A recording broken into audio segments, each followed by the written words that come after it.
Imagine time as sharp as a blade, and a fate as deep as an abyss. No light. No escape.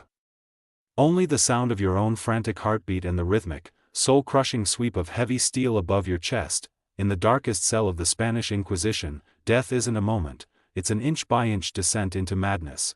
Are you ready for a journey into the twisted mind of Edgar Allan Poe? A story so haunting, it will leave your senses paralyzed. Close your eyes, but beware, the pit below is hungry.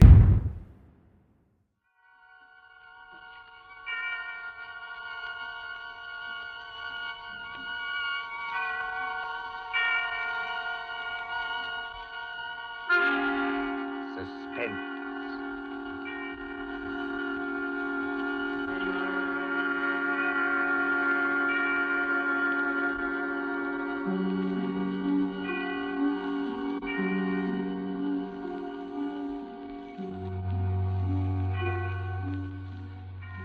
This is your narrator, the man in black, again about to introduce tonight's Columbia program, Suspense. The story is The Pit and the Pendulum by Edgar Allan Poe, the adaptation by John Dixon Carr. Our guest is the distinguished American actor, Mr. Henry Hull, who plays the part of a prisoner of the Spanish Inquisition. If you've been with us on these Tuesday nights, you will know that Suspense is compounded of mystery, suspicion, and dangerous adventure, to hold you in a precarious situation and withhold the solution until the last possible moment. And so it is with The Pit and the Pendulum and Mr. Hull's performance. We again hope to keep you in suspense. And now, The Pit and the Pendulum.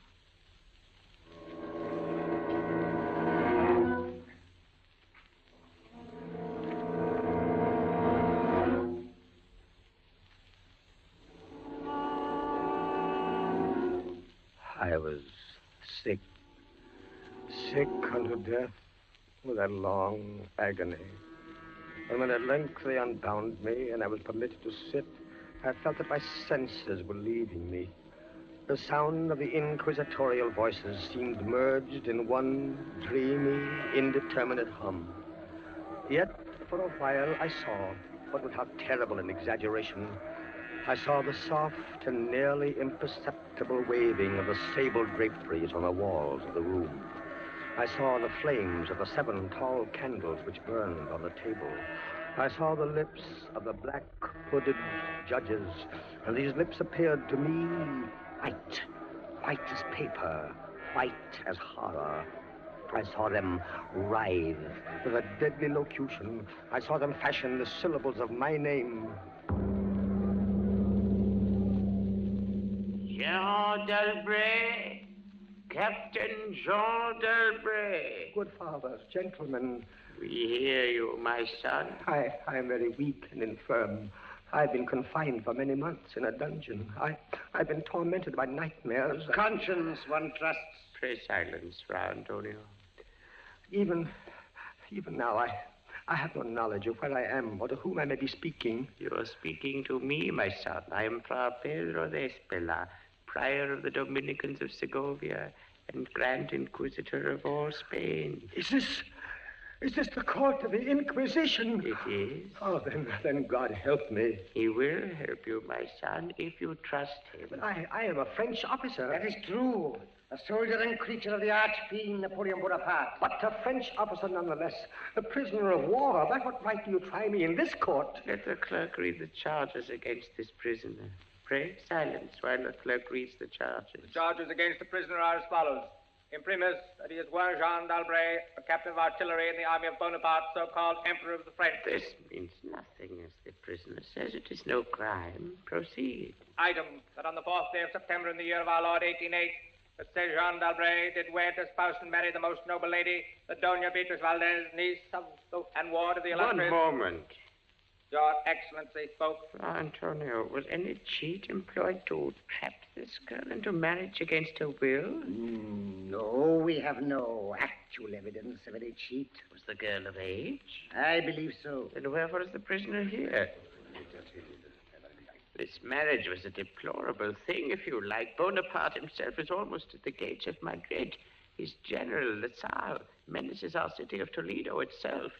But lawful marriage, however regrettable, is no sin or crime. There are other matters in the indictment, I think. Then continue, but give us nothing that is not material. Item, that on the 12th of October, 1808, the Sergeant d'Albret, being in command of a 5-gun battery of light artillery, did direct the fire of his guns against the holy church of St. Martha the Innocent. What? And thereby of his wicked malice destroyed that church utterly.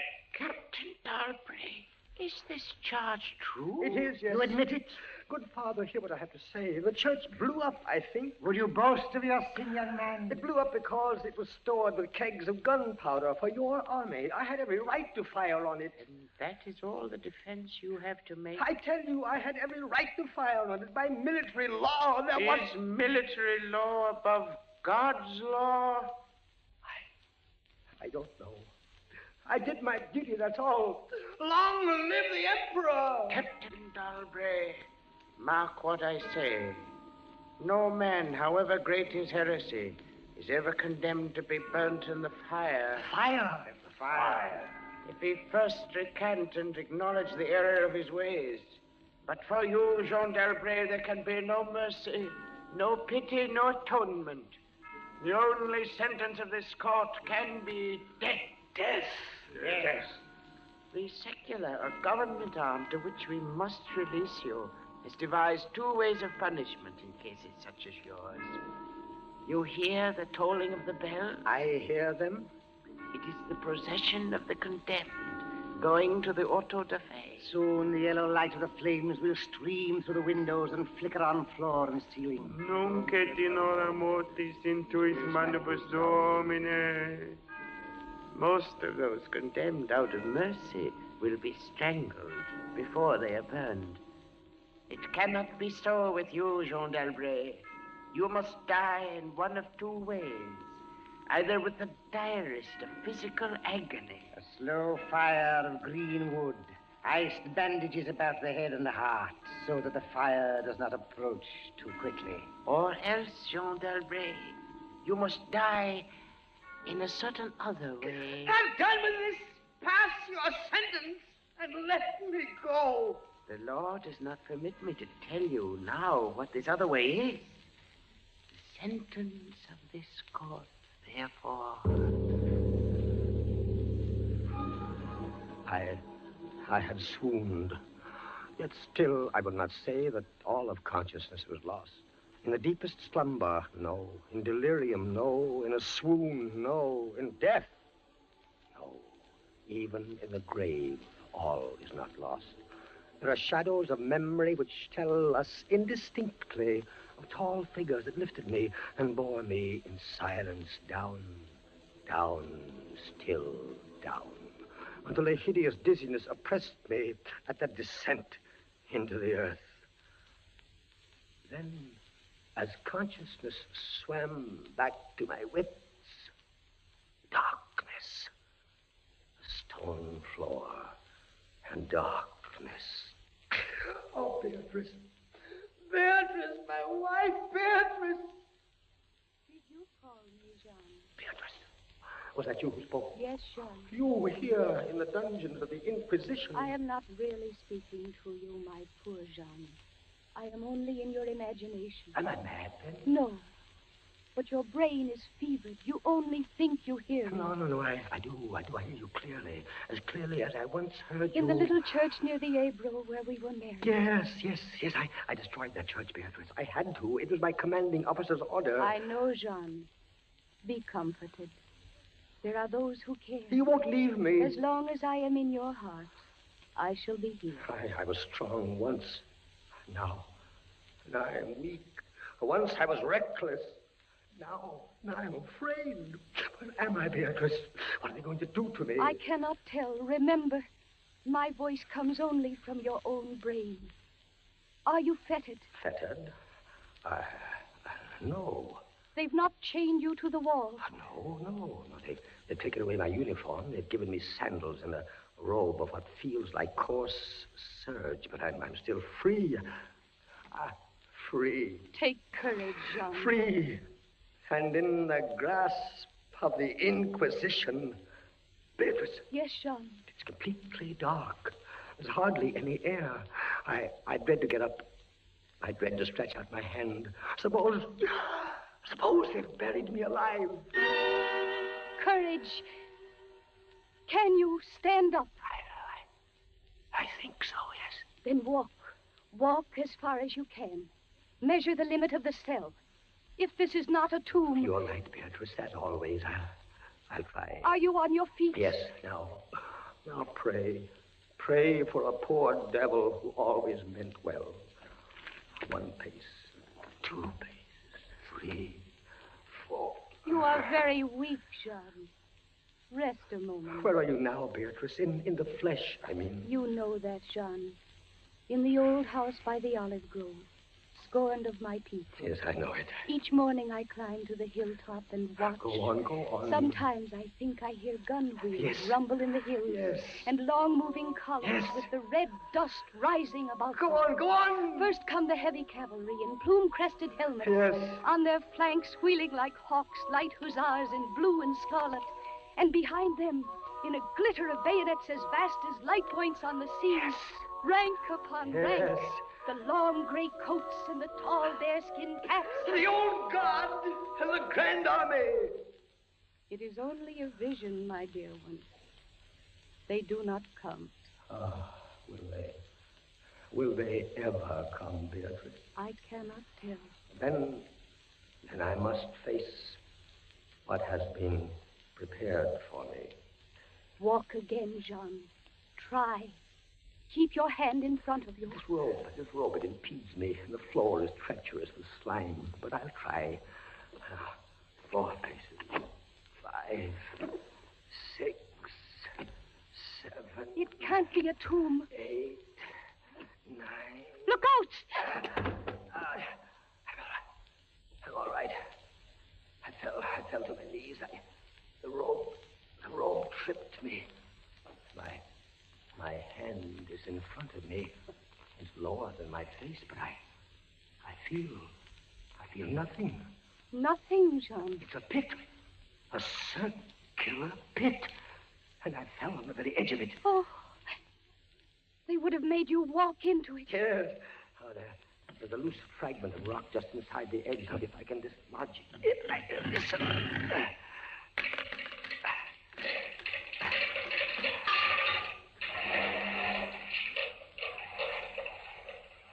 Water. There's something down there. Rats, it may be. Rats, yes, but something else. I heard it move. So did I. What is in the pit, Jean? I don't know. But you're saved. Saved, Beatrice.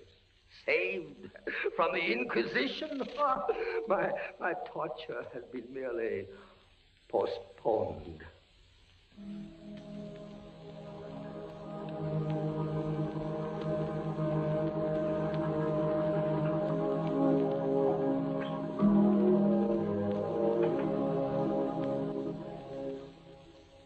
At last, a deep sleep fell upon me. Sleep like that of death.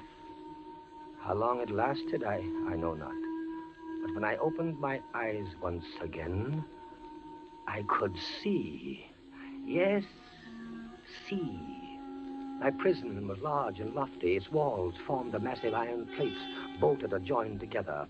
A wild, sulphurous luster, I could not trace its origin, lit up the dungeon, and the circular pit, and the crudely daubed skeleton figures painted in evil colors on the iron walls. Skeleton figures, demon figures, gargoyle figures. Their colors a little blurred, as from the effects of the damp. It must approach you slowly and force itself into your mind. It must stalk you like a tiger. It must bring you face to face, at last, with the king of terrors. When I regained consciousness, I lay on my back and at full length on a low framework of wood. To this framework, I was securely bound by a long fastening resembling a surgical bandage. Bound? But why? Why? The bandage passed round and round my body, leaving at liberty only my head and my left arm. With much exertion, I could supply myself with food from an earthen dish on the floor beside me. It was meat, highly seasoned, but there was no water. Beatrice! Beatrice, where are you? Here, Jean, as always. Your voice sounds stronger. Does it, Jean? And I can see you now. I can see you as clearly as I saw you months ago. How I wish it were true. Your bonnet and the parasol you carried in summer, and the high-waisted blue dress. You are weaker, my dear, and more fevered.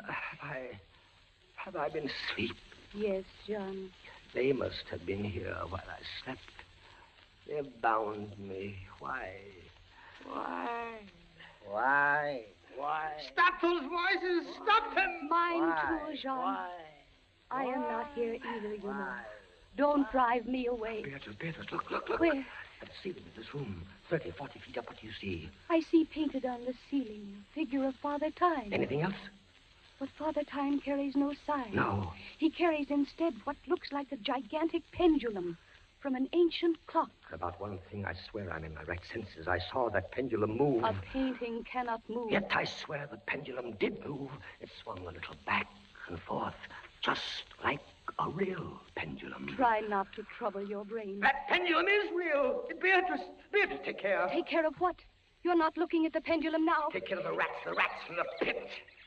I see them. They're swarming out in dozens. You can see their eyes glitter. One of them ran across the hem of your dress. Did it, Sean? What did they want? They caught the scent of the meat in the dish beside you. But they'll not get it. Go away, you vermin! Move your hand above the plate, Jean. Move. Beatrice, Where are you going?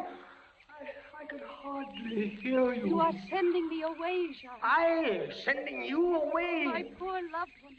You can't bear to see the rats running about my feet. Beatrice!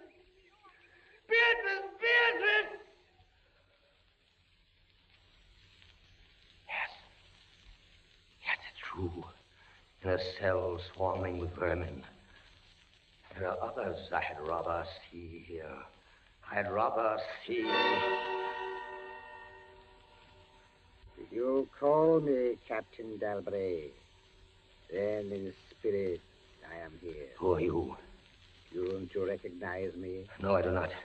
I am that second Inquisitor, Fra Antonio, whom you thought unfair at your trial. But we were not unfair. We administer the law, that is all. Go. I command you, go. Not until I have first told you what you already get. Which is? There are two forms of death for such as you. One, death with its direst physical torture. The other, death with its direst mental torture. And I have been condemned to the second? Your guess is good. Listen. Do you hear anything? Yes, I do. I hear something. Turn your eyes upwards. Look at the ceiling. The pendulum. Aye, the pendulum. It's descended. Only a foot or so as yet. As you notice, it is not really a pendulum. Its underside is a crescent, formed of razor-sharp steel. You mean? A ponderous weight, Captain Dalbray. Its movement is slow now, but soon it will take on momentum. It will swing wider and wider, 30 feet perhaps. Presently, as it swings, you will hear it hiss. And with each broad movement, it will creep a trifle lower. The steel is directly above me. Yes, above the region of your heart. Lie still and look up at it. How long before? You need have no immediate fear. It will not be too soon. But how soon? Who can tell? In the name of pity, give me some answer. Hours, perhaps days. It's beginning to swing wider. I can't take my eyes from it. Its glitter fascinates you, eh? See how it shines in that wild light. And this is your utmost refinement in cruelty. The law, Captain Dalbray, is never cruel. And now, still in spirit, I leave you to your meditations. It will not be too soon.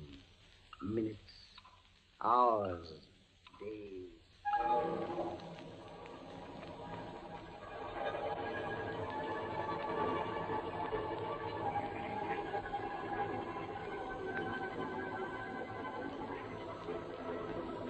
Down, steadily down it crept. Days passed. It might have been many days before it swept so closely as to fan me with its morbid breath. Minutes, hours, days. The odor of the sharp steel forced itself into my nostrils. The right, to the left, far and wide. The shriek of a damned spirit. To my heart, with the stealthy pace of a tiger. Down, certainly, relentlessly, down. I prayed. I wearied heaven with my prayer for its more speedy descent. I grew frantically mad and struggled to force myself up against that swinging, glittering death.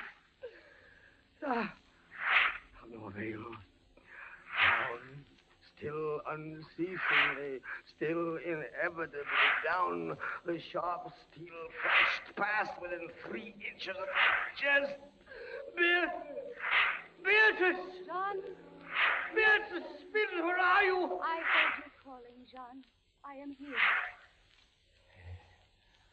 It is a strange thing, Beatrice. I'm quite calm. You are resigned, then? No, that is the strange thing. Even now, I am not resigned. Is there a way out? How can there be?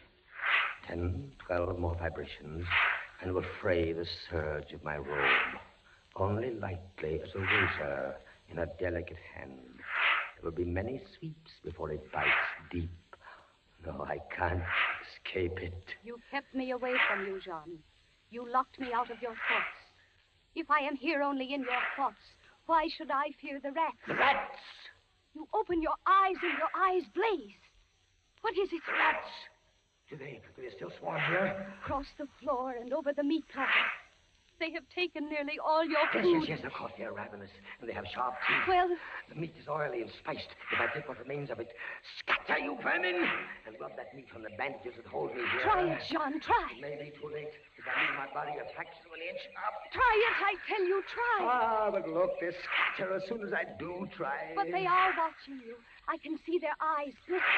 They're creeping back. Can I stand the rats crawling across me? Can the flesh bear it? One of them has leaped on the wooden framework. Another follows. They're gnawing at the bandage. 7, 8 more sweeps of the pendulum. The bandage, give way. A little Lie still, Jean, lie still. 10, 12, a dozen rats now. Is death, I wonder, worse than this disgust? A dozen sharp knives could do no better. The bandage is loosened to ribbons. Now, if you move sideways, carefully, and drop to the floor. Ah, Beatrice, I can't move. My arms and my legs are numb. There is no power. The steel has sprayed your robe. A minute more will be too late. Try. Then with all the strength that is in me, and all the hate that I bear my enemies... Free! A second time. Free! Jean. The pendulum stops. They are drawing it back up through the roof. Each move I make is watched. You never doubted. Yet with all they could do to you, they have failed twice. They will not fail. No more dallying with the king of terrors. What else can they do? I can't say. See how the rats gnaw in silence at that bandage. To what food, I wonder? But you escaped the pit. I escaped it once. Listen. What do you hear? A groaning. It's a grinding as of metal. It was only the cogwheels of the pendulum. I think not, Beatrice. Why not? It seemed to come from behind those iron-plated walls. It seems to shake the dungeon as a mill wheel might shake it. Stand up, my poor Jean. Get up off your knees. I can't, Beatrice. I can't endure anymore. The paintings on the walls of this dungeon, the skeletons and imps and devils, they seem different. They are different. The colors sharpen and grow bright. The demon's eyes glare. The skeleton hands outstretch. Don't you catch even yet the odor of heated iron? Heated iron? Beatrice, my darling, I have been much humbled. But I won't have you see me in tears. I order you to go. Jean, in the name of heaven. Beatrice. You're sending me away. Yes, Jean. in the name of heaven. Go!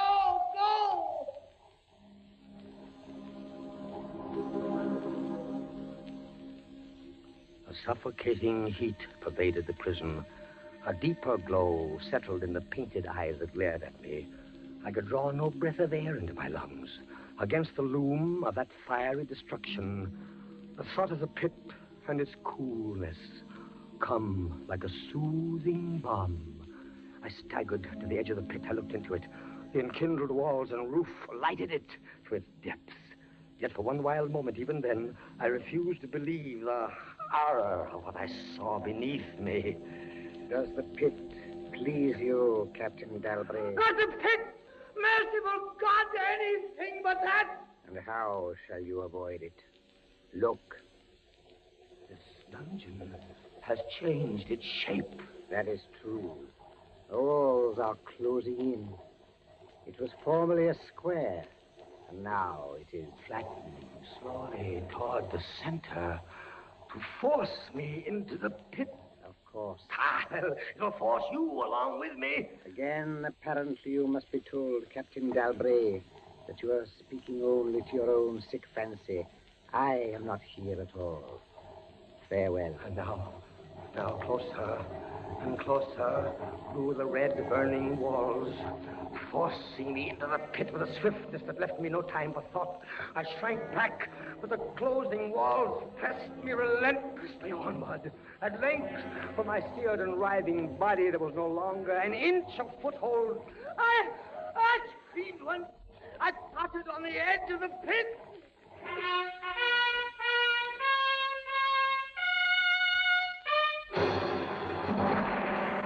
The wall rushed back.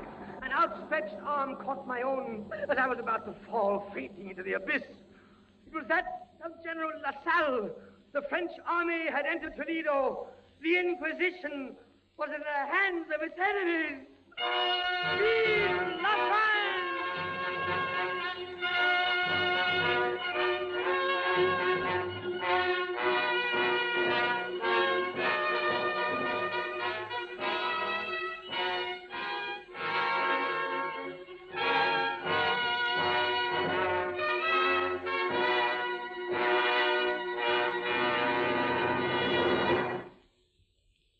And so closes Poe's celebrated story, The Pit and the Pendulum, starring Henry Hull. We invite you to another adventure of suspense next Tuesday at the same hour. Until then, this is the Man in Black saying good night. William Spear, the producer, John Dietz, the director, Bernard Herrmann, the composer-conductor, and John Dixon Carr, the author, are collaborators on Suspense.